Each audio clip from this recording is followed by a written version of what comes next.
ज्ञान की आराधना करने वाले और ध्यान की साधना करने वाले सभी साधक गणों को मेरा सादर जय जिनेन्द्र। वंदे अर्हम, वंदे अर्हम, वंदे गुरुवरम।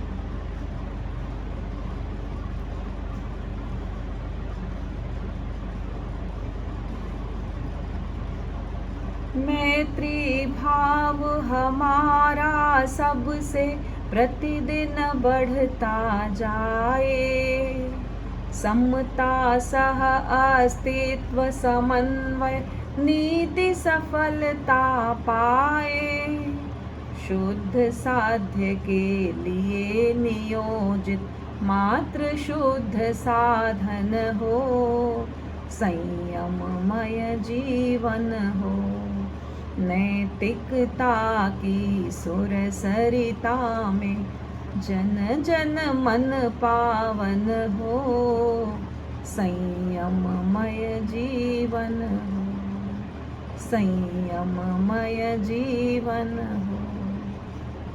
जी हाँ, आप सब समझ ही गए होंगे। आज हम मैत्री भावना लेने वाले हैं। 12 भावनाओं से अलग ये 4 भावनाएं और शांत सुधारस में दी गई हैं, और ये बहुत महत्वपूर्ण और इम्पॉर्टेंट भावनाएं हैं, क्योंकि जब मैत्री सबसे हो जाएगी तो शत्रुता का जो कांटा है, एक बहुत सुंदर बात कही गई है, जब आप सर्दी की ठिठुरती रात होती है तो सिवाय सर्दी के और कुछ हमको सूझ नहीं पड़ती है। अगर पैर में यदि कहीं राह चलते हुए जंगल में जाते हुए कांटा चुभ गया है तो पूरा ध्यान हमारा उस कांटे में लगा रहता है, कब ये कांटा निकले, कब ये कांटा निकले। दुख क्या है? कांटे का निकल जाना ही सुख हो जाएगा। तो वो कांटा एक शल्य है, और जब तक वो नहीं निकलता कोई भी इंसान सुखी नहीं रह सकता। एक छोटी सी बात है लेकिन बहुत प्रेरणादायी है कि उस अप्रसन्नता का कारण कौन? कांटा, दुख। तो ये शत्रुता भी एक प्रकार का कांटा है, और जिसके कारण मनुष्य कभी भी भीतर से हृदय से आनंदित नहीं हो सकता। सामने वाले को क्षमा करें ना करें आपकी मर्जी, लेकिन यदि खुद को प्रसन्न रखना है, खुद को आनंदित रखना है, तो हमको क्षमा करके मैत्री भाव में रमण करना ही पड़ेगा, स्वयं के लिए, दूसरों के लिए नहीं। तो जब जब हमारे को द्वेष की या शत्रुता की स्मृति होती है, तब तब हम दुखी हो जाते हैं, और दुखी होकर क्या करते हैं? अपने ही मन को प्रतिशोध से भर लेते हैं, कब मैं बदला लूँ, कब उसका कुछ बिगाड़ हो जाए, कब वो मेरे साथ ऐसा व्यवहार किया है मैं भी उसके साथ वैसा ही व्यवहार करूं, तभी उनको समझ में आएगा, तभी सबक मिलेगा। दूसरों को सबक सिखाने के चक्कर में हम अपनी जो मानसिक शांति है, अपनी जो पीस ऑफ माइंड है, उसको क्या करते हैं? खो देते हैं। उस आनंद में रमण नहीं कर सकते यदि हमने किसी को माफ़ नहीं किया। शत्रुता का भाव आया चला जाए, ये बेटर है, न कि वो स्थायी निवास कर ले हमारे माइंड में कि ये व्यक्ति से तो कभी भी हमको मेल जोल रखना ही नहीं है। ये शत्रुता का भाव अगर कंटिन्यू रहता है, शत्रु बुरा नहीं है, उसके अंदर जो बुराई है, जो आपका भला बुरा हो गया है, वो बुराई भी नहीं है। बात ये शत्रुता का भाव, शत्रुता का भाव यदि जगह जमा लेता है तो हमारे अंदर मैत्री का विकास, समत्व का विकास, आनंद का विकास, प्रसन्नता का विकास इम्पॉसिबल है। कहीं भी कितना ही हम कुछ कर लें नहीं हो सकता, क्योंकि जो भयभीत होता है, भय किससे है? शत्रु से। ईसा मसीह ने कहा है कि शत्रु से भी प्रेम करो। भाई मित्र से तो सभी प्रेम करते हैं, उन्होंने कहा शत्रु से भी प्रेम करो। तो भगवान महावीर ने इससे भी एक स्टेप और बड़ी बात कह दी। उन्होंने कहा किसी को शत्रु मानो ही मत, कोई शत्रु है ही नहीं। कैसे? उन्होंने कहा अप्पा कत्ता विकत्ताय दुहाणय सुहाणय, अप्पा मित्तममित्तम च दुपट्ठिये सुपट्ठियो। आप अर्हत वंदना गाते होंगे, रोज गाते होंगे रात्रि में। अप्पा कत्ता विकत्ता है मतलब आत्मा ही कैसी है? सुख और दुख को देने वाली है। आत्मा ही आपको अच्छे कर्म में और बुरे कर्म में ले जाने वाली है। यदि अच्छे कर्मों में लगी हुई आत्मा है आपकी, तो आप सुखी हैं, वही आपकी मित्र बन जाएगी। और अगर बुरे कर्मों में आत्मा लगी हुई है, तो वही कर्म हमको दुख देने वाले, दुखदाई बन जाएंगे। तो आत्मा ही शत्रु है और आत्मा ही मित्र है। जो इस कर्मवाद की थ्योरी को समझ लेता है कि कर्मवाद के कारण कर्म ही मेन कारण है, बाकी सब निमित्त कारण है, बाकी सब हमारे आसपास जो भी कारण मिलते हैं, जो दिखाई देते हैं, वो सब निमित्त कारण है, लेकिन आत्मा जो है वो मूल कारण है। और हम क्यों डरते हैं किसी से, क्यों भयभीत होते हैं, क्यों अभय नहीं रह सकते इस संसार में?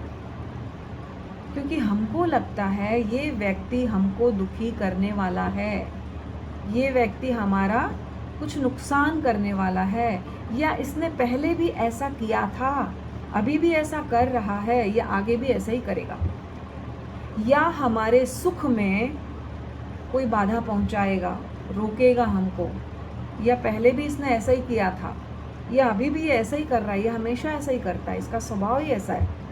तो हम उससे भयभीत होते हैं, उससे छुपाते हैं, माया करते हैं, छल करते हैं। या चलो हमारी आत्मा यदि सत प्रवृत्ति में लगी भी हुई है, सपोज बहुत सिंपल छोटे छोटे व्यवहारिक एग्जाम्पल देना चाहूँगी मैत्री भाव के लिए, कि हमारी आत्मा अगर किसी अच्छे काम में लगी हुई है, पर सामने वाला यदि आपके प्रति आक्रोश कर रहा है, क्रोध कर रहा है, बिना गलती के आपको बोल रहा है, तो आप क्या करेंगे?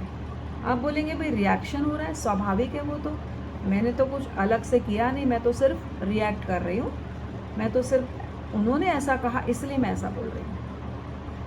तो ये रिएक्शन भी हमको बाद में दुख देता है। कर दिया, उस समय क्रोध आया, रिएक्शन कर दिया, अब ये रिएक्शन कैसे हमको दुख पहुंचाएगा?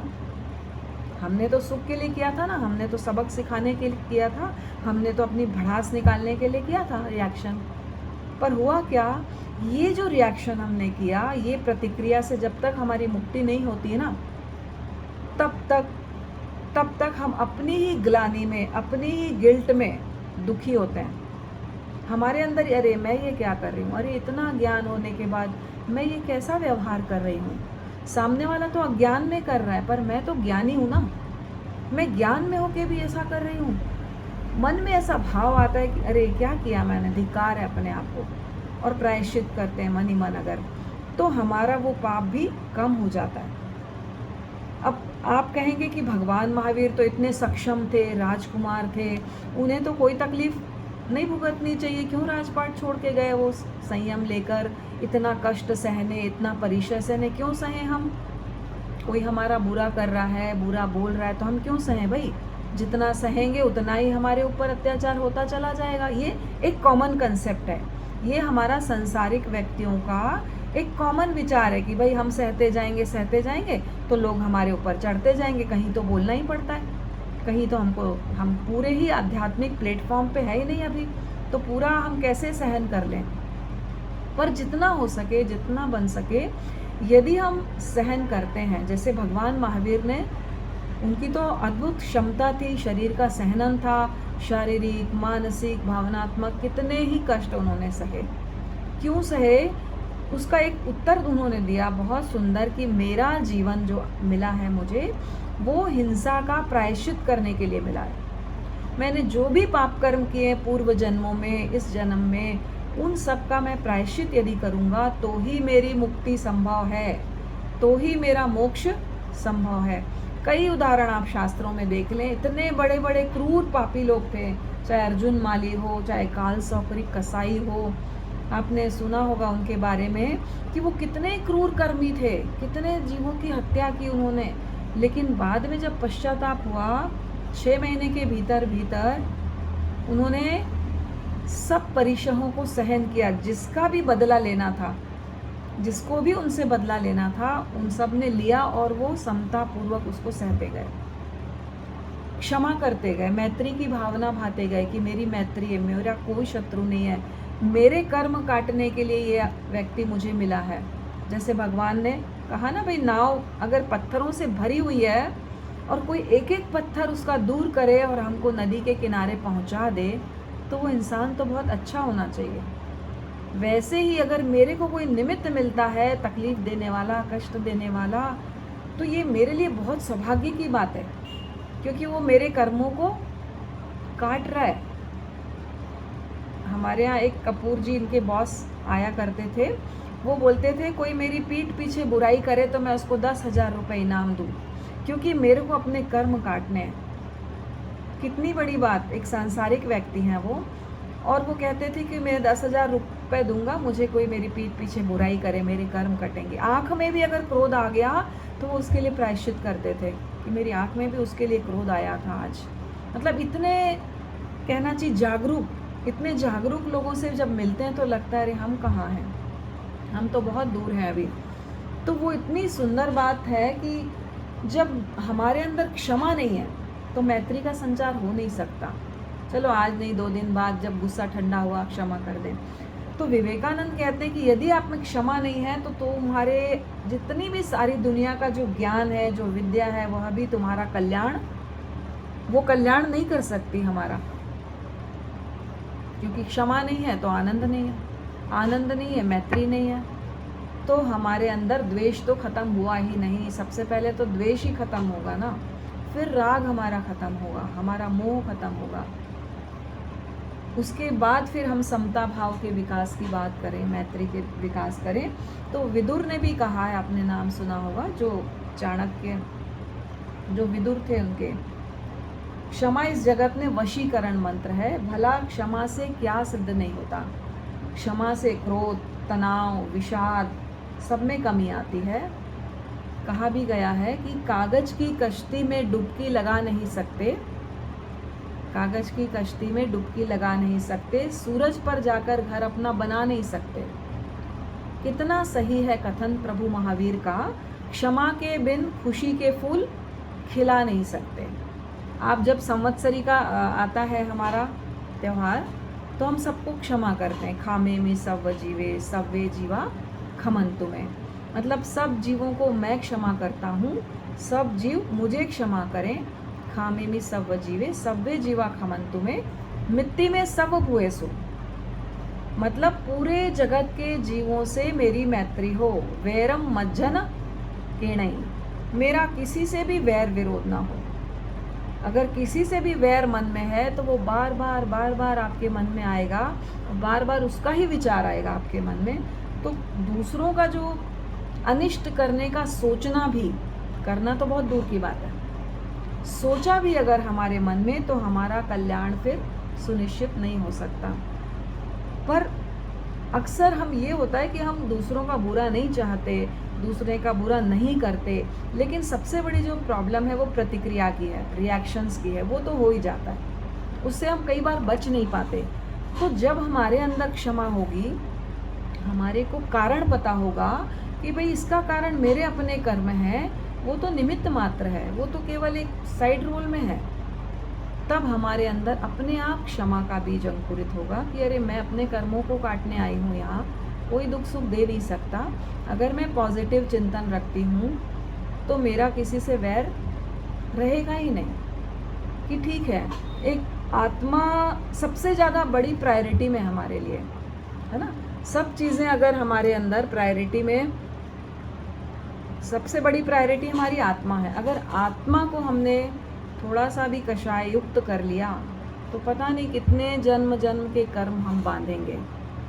और यहाँ जो पदार्थ है, जो चलो रुपए पैसे हैं, वैभव है, ये मेरा है, ये तुम्हारा है, चलता है बहुत जगह, पर उसके मन में ये अगर भाव चला जाए अरे मरने के बाद तो सब देना ही है ना, कौन किसका, कौन मेरा और कौन तेरा, ये भाव अगर आ जाता है तो फिर लगता है ठीक है, जाने दो, मत कलह करो, छोड़ दो। तो ये भाव आना जरूरी है, विरक्ति का, वैराग्य का, मृत्यु को देखना जरूरी है इसके लिए। जब मृत्यु को देखेंगे तो अपने आप मन से आखिरी समय मान लें कि बस मेरा कल आखिरी समय है, और वैसा जीवन जिएंगे आज, तो कैसा होगा वो आज का दिन। सबको फ़ोन कर कर के माफ़ी मांगेंगे, अरे भाई कल मैं जाने वाली हूँ, आज मैं सबसे अपना माफ़ी मांग लेती हूँ। होगा कि नहीं होगा? बिल्कुल होगा। तो मृत्यु को हम जब बहुत दूर समझते हैं तो हमको लगता है अरे कर लेंगे, बाद में हो जाएगा, कर लेंगे, अभी तो बहुत दिन है हमारे जीने के। तो भरत चक्रवर्ती की तरह यदि हम मृत्यु को सामने देखें कि भाई आज एक क्षण का भरोसा नहीं, आज शाम को हूँ, कल सुबह रहूँ या ना रहूँ, आज ही हिसाब क्लियर कर देती हूँ, है ना, आज ही प्रतिक्रमण कर लेती हूँ। या मन ही मन ऊपर से बोलने में मुझे अच्छा नहीं लग रहा है तो मन ही मन चलो माफ़ी मांग लेती हूँ, ठीक है, वहाँ तक तो हम कर ही सकते हैं। तो जब तक मैत्री का विकास नहीं होगा हमारे अंदर, समत्व का, अभय का विकास नहीं हो सकता। और हमारा भय, शत्रु मानने से क्या है, भय का भाव अपने आप भीतर आता है। ये शत्रु है, ये मेरा कुछ ले लेगा, मेरा कुछ बिगाड़ देगा, या मेरे को नुकसान पहुंचा देगा, या पहले भी इसने ऐसा ही किया है। तो वो जब भाव रहता है, भय का भाव, तब तक हम मैत्री कर नहीं सकते। तो मैत्री का भाव विकसित करने के लिए हमको क्या करना है, क्षमा पहले करनी पड़ेगी, तब हमारी मैत्री उससे विकसित हो सकेगी। और जैसे ही हमारा मैत्री का भाव विकसित होता है, वैसे ही क्या होगा, प्रतिक्रिया से मुक्ति होगी या कम होगी। चलो 10 बार करते हैं, 1 बार होगी, धीरे धीरे वो भी कम हो जाएगी फ्रीक्वेंसी। 1 महीने में, चलो 2 महीने में होगी, फिर 3 महीने में होगी। एक साधक वाला जो हमारा व्यक्तित्व है वो रूप निखरने लगेगा हमारा, और अभय का विकास होगा। मैत्री के फायदे क्या हैं, अपने द्वारा अपनी खोज, आनंद का विकास, और मैत्री से क्षमा का विकास, मैत्री से प्रतिक्रिया से मुक्ति। तो ये सबसे इम्पॉर्टेंट जो चीज़ है, मैत्री भाव हमारा सबसे बढ़ता जाए, चाहे वो परिवार हो या समाज हो या फ्रेंड सर्कल हो या कोई भी हो, या व्यापारी हो या बिजनेस क्लास हो या हमारे क्लाइंट हो या हमारे कस्टमर हो या हमारे पेशेंट हो। आसपास जो लोग हैं, हमारा झगड़ा उन्हीं से होता है, कोई थर्ड पर्सन से नहीं होता है ना।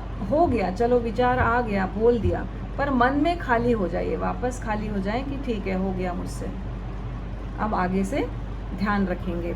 तो ये मैत्री भाव का विकास के लिए हमको एक छोटी सी स्टोरी सुननी है कि मैत्री का आयाम। जब आप किसी को नीचा मानते हो, किसी को बंदी बना के रखते हो, किसी को अपने बराबर ऊंचा नहीं मानते, तो फिर वहाँ क्षमा पॉसिबल नहीं है। ये इस कहानी में बताया गया है। तो जो राजा थे, सिंधु सौवीर के राजा थे महाराज उदरायण, और ये उज्जैनी की कथा है। उज्जैनी पर आक्रमण किया उन्होंने। उज्जैनी के राजा थे उस समय चंडप्रद्योत। उज्जैनी का बहुत नाम आता है, आप पुराना आगम उठा के देखिए, उज्जैनी की खूब कथाएं आती है उसमें। उज्जैनी के विक्रमादित्य हुए, है ना, धार के राजा भोज हुए। तो मालवा रीजन के काफ़ी कथाएं, क्योंकि ये बहुत प्राचीन नगरी है उज्जैनी, और इसका नाम पहले उज्जैनी था, उसके पहले अवंती था, अभी उज्जैन है जहाँ मैं रहती हूँ। तो उज्जैन की ये कथा है कि राजा जो चंडप्रद्योत थे, उनको उन्होंने बंदी बना लिया, और बंदी बना के अपनी राजधानी की ओर जा रहे थे। होता था पहले राजाओं के बीच में युद्ध होता था, आक्रमण होते थे, और जो जीत जाता था वो हारे हुए राजा को बंदी बना के अपने कैद खाने में ले जाता था। तो वो जा रहे थे।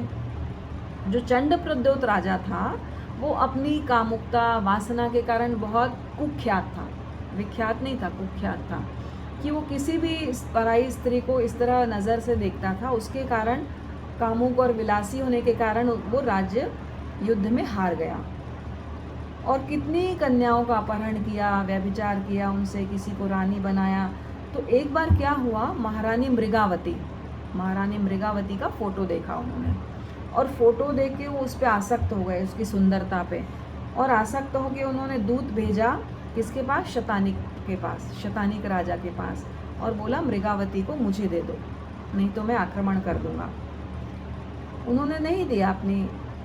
तो फिर चंडप्रद्योत क्रुद्ध होकर वत्स देश गया, और वहाँ आक्रमण कर दिया उन्होंने, और आक्रमण किया, विशाल सेना से नगरी को घेर लिया, और चारों ओर युद्ध का आतंक छा गया। और मृगावती को जैसे ही भगवान महावीर की स्मृति आई, उस समय भगवान महावीर का समय था, तो मृगावती को स्मृति हुई, और उनको अंधकार में प्रकाश की एक लौ दिखाई दी, रोशनी दिखाई दी, कि चलो मैं वहाँ जाकर प्रार्थना करूँगी भगवान से कि मुझे इस दुविधा से बचाएं।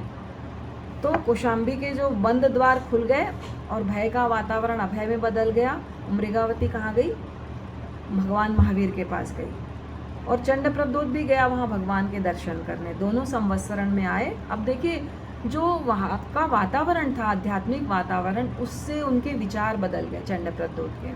तो चंड प्रद्योत का आक्रोश शांत हो गया, अंतःकरण में मैत्री की भावना आ गई कि चलो भगवान के संवत्सरण में आके कौन राग द्वेष कर सकता है, कौन प्रतिशोध की भावना में रह सकता है।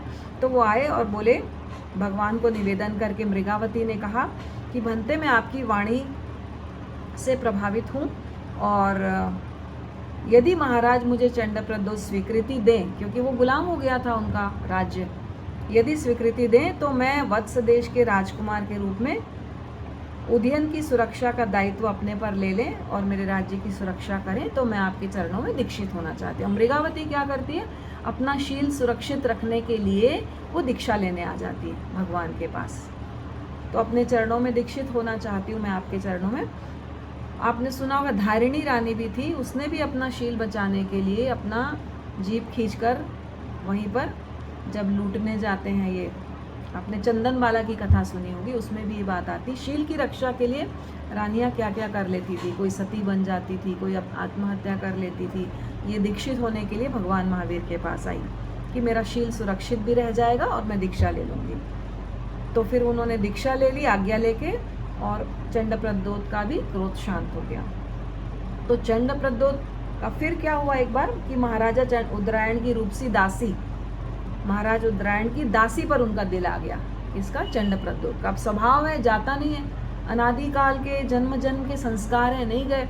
फिर एक बार उन्होंने यही गलती की, तो फिर उस दासी को भेजा उन्होंने और बोला कि इसको हमको गुलाम बनाना है, तो तुम जाओ। और उसके पास दो विद्या थी दासी के पास, एक तो वो स्वर्ण जैसा रूप बना लेती थी अपना, और दूसरा किसी भी पुरुष को अपने पास बुला लेती थी। वो दो विद्याएं लेकर वो दासी वहाँ गई, और फिर वो कामुक चंड प्रद्योत जब पास में आया तो उसका अपहरण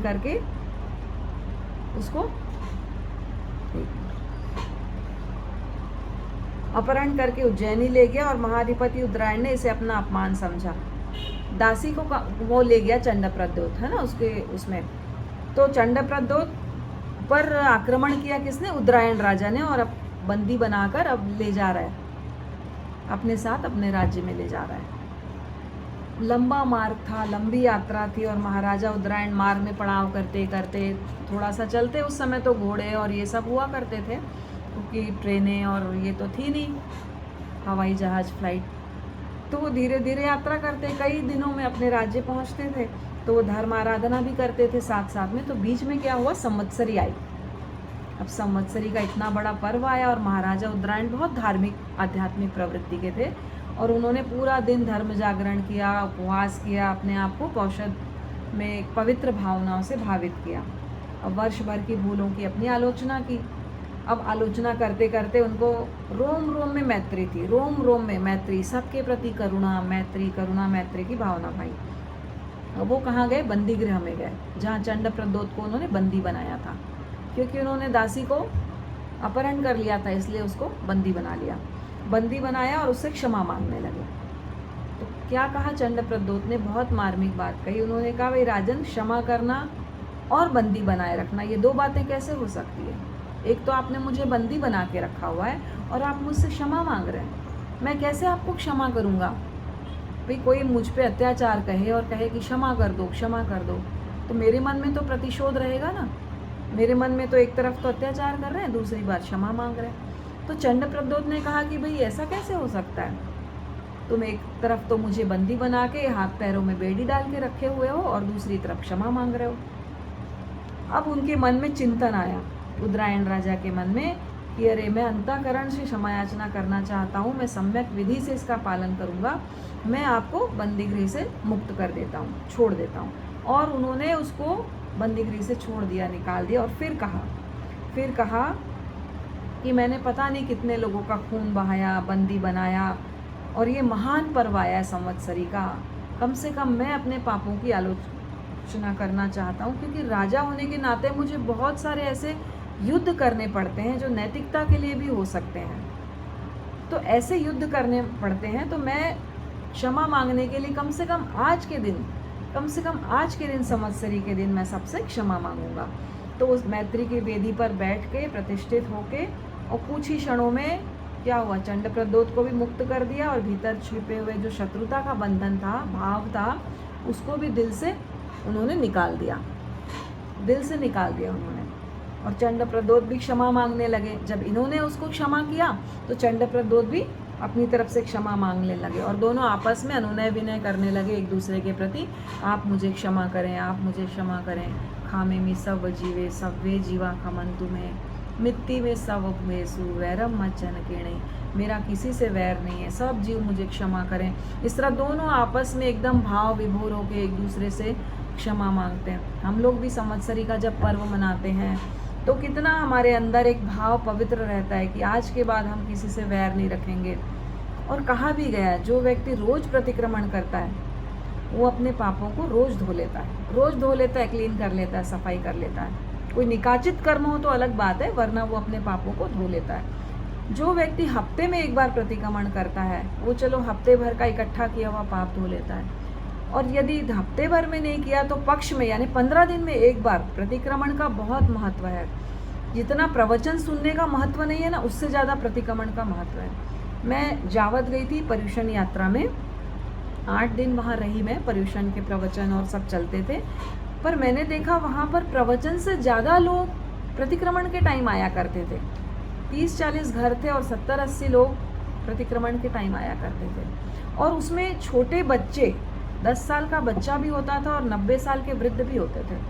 तो मुझे लगा वास्तव में प्रतिक्रमण का इन लोगों के मन में बहुत जागरूकता है कि प्रवचन में आए नहीं आए, स्कूल चले गए बच्चे, पर प्रतिक्रमण में ज़रूर आते हैं। तो इसका इतना ज़्यादा महत्व है। तो कम से कम 15 दिन में, और 15 दिन में यदि नहीं हुआ, 15 दिन में नहीं हुआ तो चलो भाई महीने भर में, पक्की नहीं किया अमावस पूर्णिमा को तो 1 महीने भर में हो जाए एक, और महीने भर में भी नहीं किया चलो साल भर में एक संवत्सरी के दिन जो क्षमा नहीं मांगता है, जो मैत्री की भावना नहीं भाता है, आपको पता है उसका सम्यक तो आया हुआ भी है तो चला जाता है। उसका सम्यक्त्व, सम्यक दृष्टि जीव बन भी गया है तो सम्यक तो चला जाता है।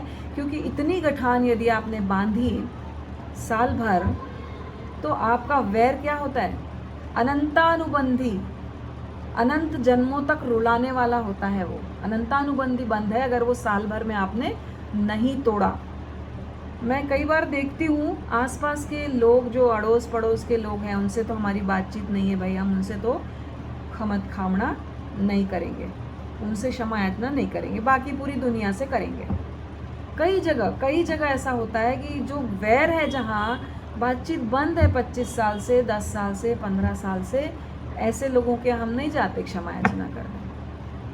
और उनके यहाँ जाते हैं जिनसे हमारे को कोई लेना देना नहीं है, फॉर्मेलिटी है खाली खमत कामना करना।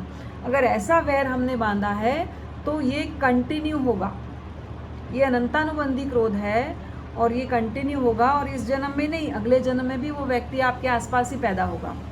ये एक बात मैंने जानी कि जो व्यक्ति आपके आसपास हैं, शत्रु है या मित्र हैं, जिनसे भी आपका हिसाब किताब लेना देना है, वो व्यक्ति अगले जन्म में भी, चाहे तिर्यंश में गए, नरक में गए या देव योनि में गए, आपके आसपास ही पैदा होगा।